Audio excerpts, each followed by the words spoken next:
So God is good all the time. Sayang kay si Kapitan Lalay ba, kasayawon kay ganiha magsumba ba? Kung diya sa bangko, sayaw kay kung si Kapitan Lalay.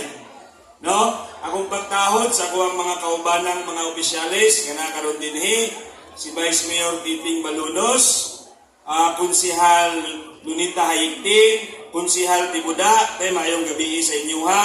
Asa mga uban itong kauban? Matulong ba? Sa mga barangay officials, mga kapitanes, nga nakaroon din agi panguluhan ni Kapitan Nabuseho, mayong gabi sa tanang katauhan, sa tuwang Chief of Police, sa Bureau of Fire, kay Ma'am DLG, sa AFP, sa tanang katauhan, mayong gabi kaninyong tanan.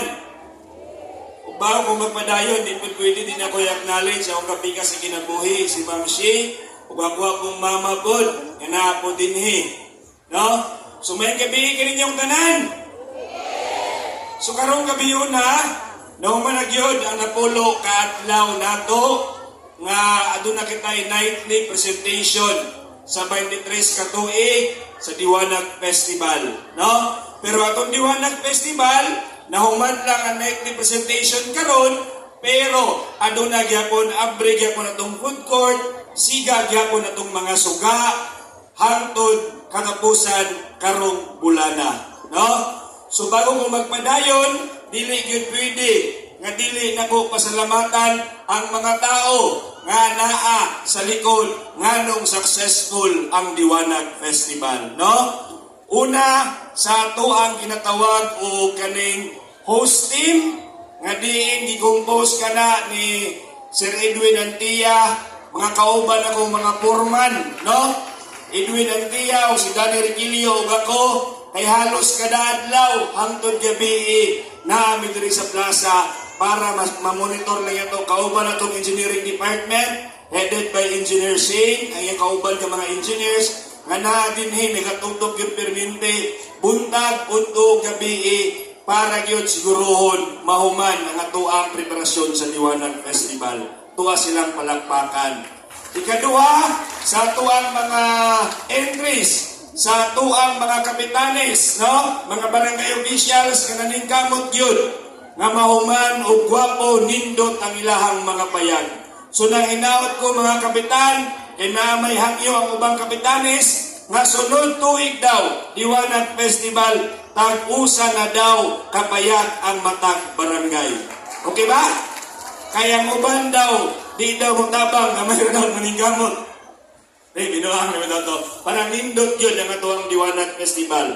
Sa atuang pong mga inter-school, mga ma'am and sir, sa DepEd family, daghan-daghan kayong salamat sa inyong walay puas nga suporta sa Diwanag Festival. No?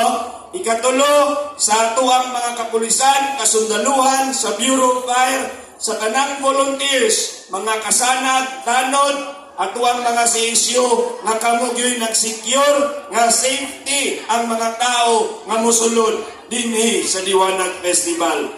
Daghan kayong salamat Chief ug Sir, no? Sa ato ang mga department heads kanang kamot pod papaspasan ang ato ang mga dokumento pag-procure aning ipang-design dinhi sa Diwanag Festival.